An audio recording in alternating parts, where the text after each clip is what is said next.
If you're gonna comment on this video, please watch it from the beginning all the way through till the end. This is a very nuanced topic, and you have to watch the whole thing to understand what I'm driving at.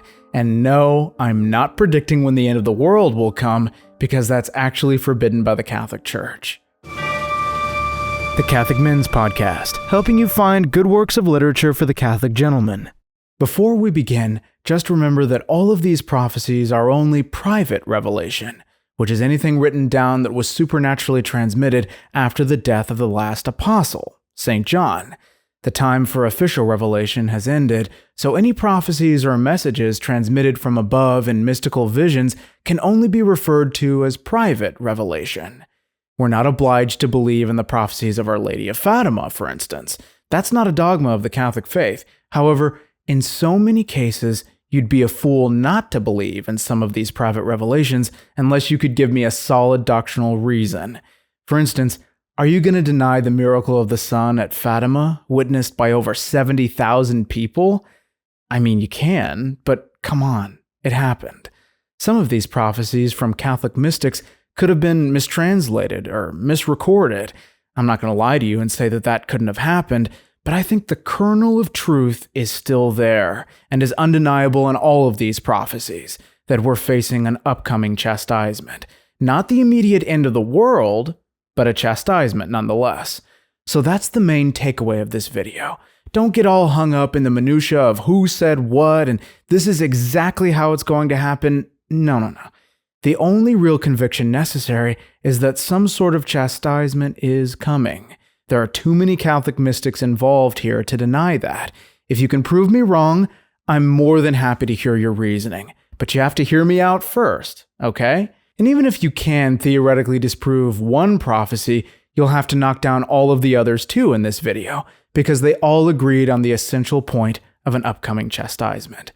Also, if this is all really going to happen, the only way to prepare for it is not materially, but spiritually, through forming an unshakable prayer life and confidence in God, because nothing on earth can prepare you more than that. Don't get hung up on the details and don't lose your calm. God certainly doesn't want that. Sufficient for the day is the evil thereof. From the Gospel of Matthew. Now, the common thread that runs through latter-day prophecies seems to be the foretelling of a terrible chastisement of the world due to an unrepentant mankind, and then the resurgence of the church and the conversion of the world. E.H. Thompson keenly pointed this out in Life of Anna Maria Taigi.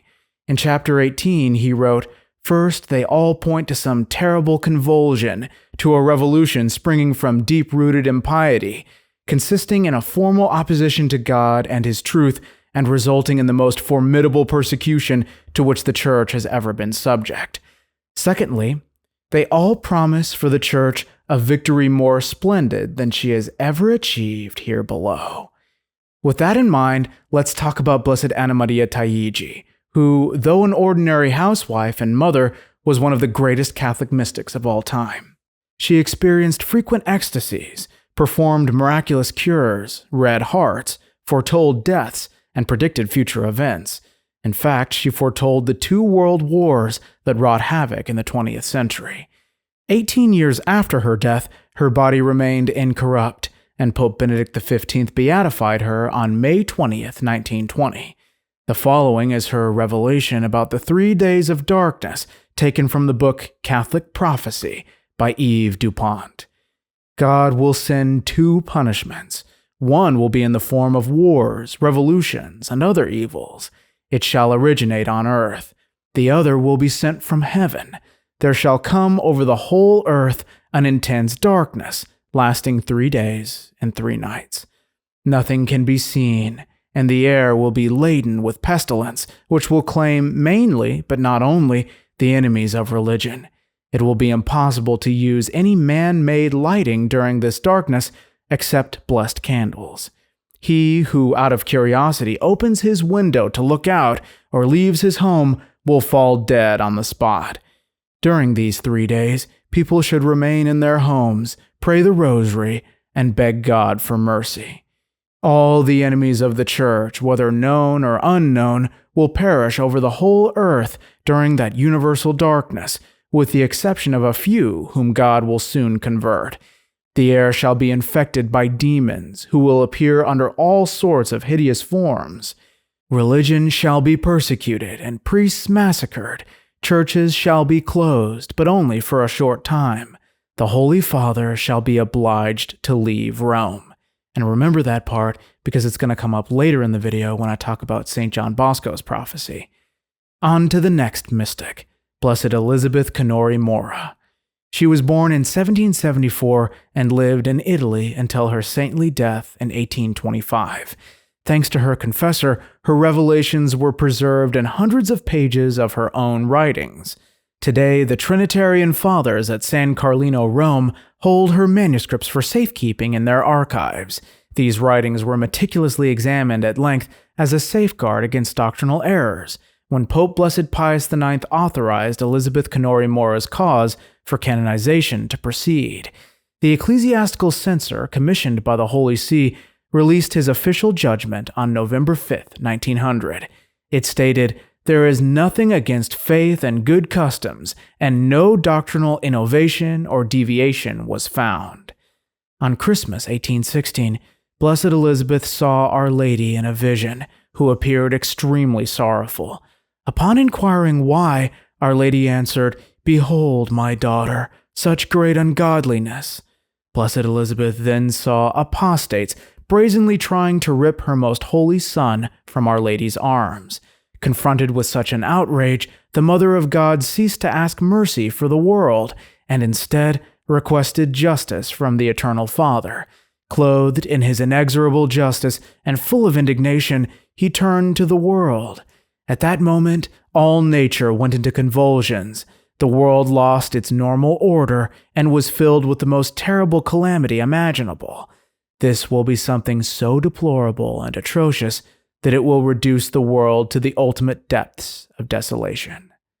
On the feast of Saints Peter and Paul, June 29, 1820, she saw Saint Peter descending from heaven, robed in papal vestments and surrounded by a legion of angels. With his crozier, he drew a great cross over the face of the earth, separating it into 4 quadrants. In each of these quadrants, he then brought forth a tree, sprouting with new life. Each tree was in the shape of a cross and enveloped in magnificent light. All the good laity and religious fled for protection underneath these trees and were spared from the tremendous chastisement. Woe, woe to those unobservant religious who despise their holy rules. They will all perish in the terrible chastisement together with all who give themselves to debauchery and follow the false maxims of their deplorable contemporary philosophy. The sky took on a morbid blue color, which terrified everyone who looked at it. A dark wind blew everywhere. An impassioned and mournful shrieking filled the air like the terrible roar of a fierce lion, and resounded all over the earth in blood-curdling echoes.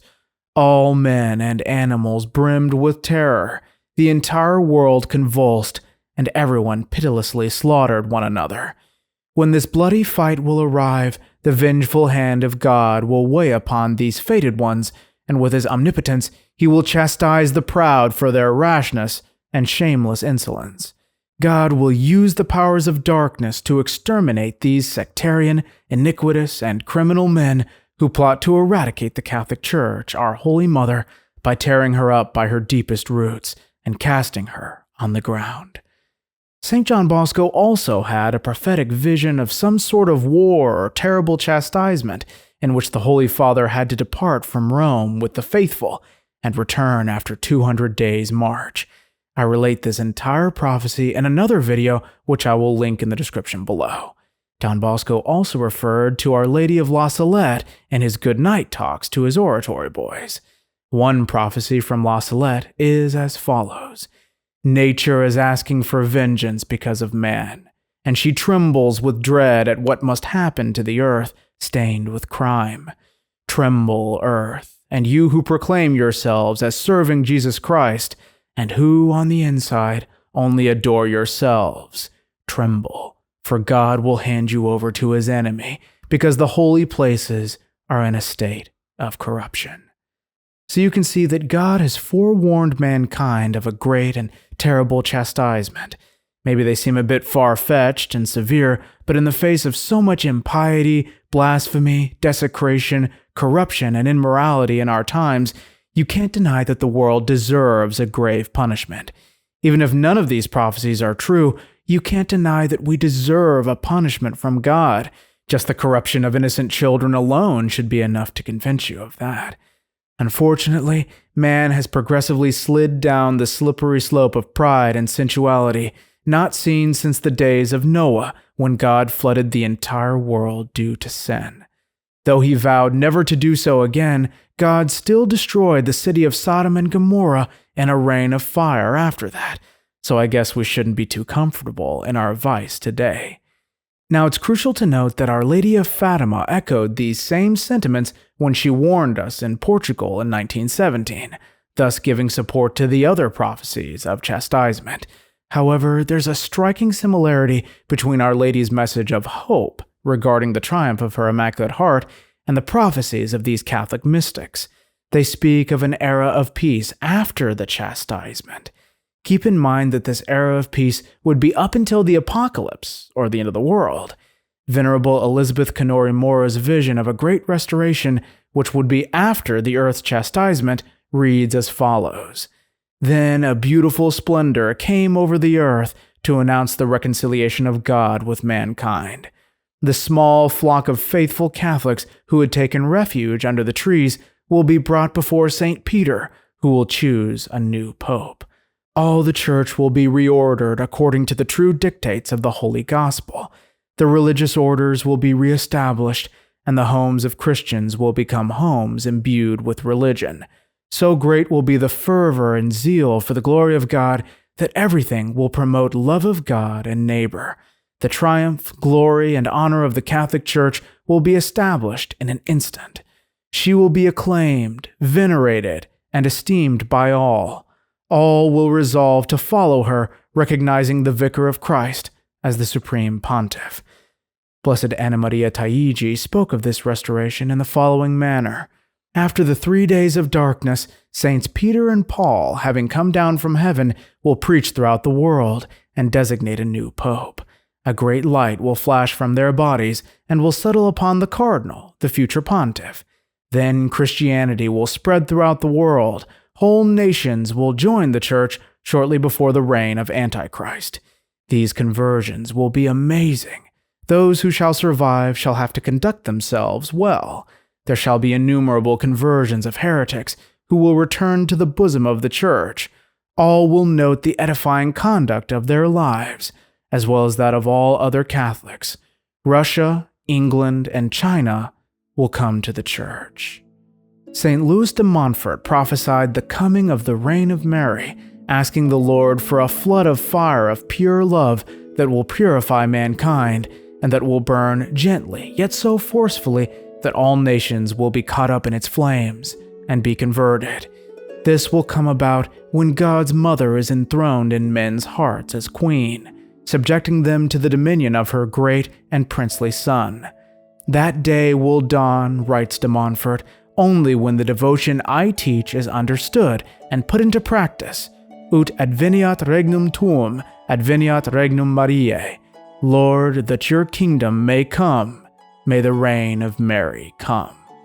All of these prophecies depend on God's divine will and could change, as St. John Bosco said many times. There were some saints that had the vocation to preach the end of the world, like St. Vincent Ferrer, and you could argue that if mankind had not listened to them, it very well could have been the end. No reign of Mary, no era of peace, nothing. But we can definitely hope and fervently pray for this era of conversion foretold by Our Lady of Fatima when she said, "Finally, my Immaculate Heart will triumph." So while the world faces a fearsome and terrible destruction in light of mankind's insolence and impiety, God assures us that He will not abandon those who are faithful to Him.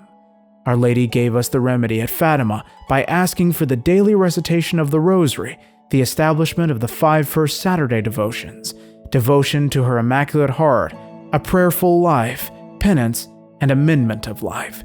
These requests remain ever relevant and urgent, and we must continue to heed her maternal warnings. If you'd like to hear about the prophecies of Our Lady of Fatima, just click on the link above me here. Thank you all so much for watching the whole video. God bless you, and Our Lady keep you.